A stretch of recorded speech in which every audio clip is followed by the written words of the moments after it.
네, 안녕하세요. 푸돈스입니다. 유로파리그 16강 2차전 토트넘과 알크마르의 경기. 토트넘이 1차전에서 1대0으로 졌기 때문에 반드시 2골차 이상으로 승리를 해야 되는 상황. 경기 분석 바로 가시죠. 레고. 먼저 라인업을 살펴보면 토트넘 이게 얼마만의 베스트 라인업인지 모를 정도로 클루셉스키를 제외하고 풀 전력으로 나왔습니다. 알크마르는 지난 경기와 마찬가지로 4-2-3-1 전술을 들고 나왔는데 저번 경기에서 부상으로 빠진 라도만 빼고 똑같은 라인업으로 나왔습니다. 근데 확실히 홈 경기에서보다는 에너지 레벨이라든지 경기력이 좀 떨어져 보이긴 했습니다. 물론 토트넘의 라인업이 더 좋아진 것도 한몫했겠지만 알크마르는 라인업과 포메이션 뿐만 아니라 경기 자체도 똑같이 나왔습니다. 전방 압박을 통해 토트넘의 빌드업을 방해하려고 했는데 이번 경기에서는 그게 잘 안 통했죠. 기본적으로 로메로나 반더벤이 후방에서 안정감 있게 빌드업을 하기도 했고 포로가 패스 받을 수 있는 위치로 움직이는 좋은 오프더볼 움직임을 자주 보여줬고 토트넘은 빌드업 상황에서 주로 베리발이 공을 받으러 내려왔고 메디슨과 사르는 베리발보다 한간 전진하면서 역삼각형 형태로 경기를 풀었는데 손흥민, 스펜스, 메디슨이 한 세트,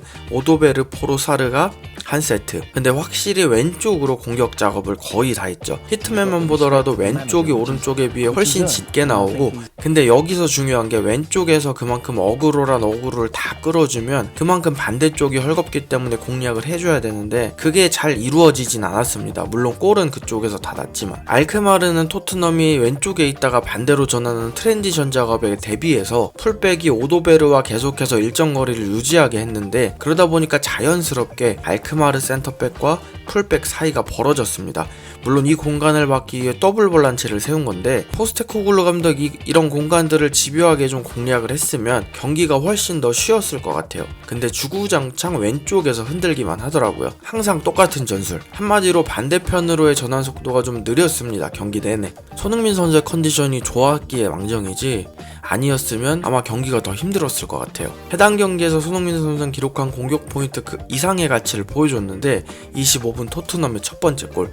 손흥민 선수의 압박 타이밍이 너무 좋았습니다. 손흥민 선수의 압박이 만든 골이라고 해도 과언이 아닐 정도로 알크마르의 백패스 미스가 발생했는데 공이 측면으로 가는 걸 보자마자 손흥민 선수가 바로 전방 압박. 원래 전방 압박의 가장 기본이 상대를 측면으로 몰아넣는 건데 이미 그 판이 깔렸다는 걸 손흥민 선수는 바로 체크한 거죠. 손흥민 선수가 패스길 하나 막으면서 압박 들어가고 솔랑케도 같이 압박을 하면서 골키퍼한테 갈 수 있는 백패스를 막아주고 그러니까 골키퍼가 공을 가진 선수한테 그냥 걷어내라고 하는데 여기서 손흥민 선수가 다시 한번 바짝 붙어주면서 결국 전방 압박을 성공시켰고 이후 솔랑케가 욕심부리지 않고 오도베르한테 패스 이후 마무리. 그냥 손흥민 선수가 만든 골이에요 진짜. 전반전 오게티는 포로의 프리킥 욕심 정도? 후반에서 손흥민 선수의 존재감은 엄청났습니다. 47분 토트넘의 두 번째 골. 토트넘의 역습 상황인데 손흥민 선수에게 공이 가니까 이미 상대 선수들이 손흥민 선수들에게 모두 시선을 뺏긴 상황. 거기다가 손흥민 선수가 슛모션까지 취하니까 제대로 어그로가 끌렸고 손흥민 선수는 다시 메디슨에게 리턴을 내어주고 메디슨이 마무리. 물론 메디슨의 마무리도 너무 좋았고 손흥민 선수 전반 내내 막히든 어쩌든 과감하게 슈팅을 시도했던 부분들이 결국 상대에게 누적이 된 거죠.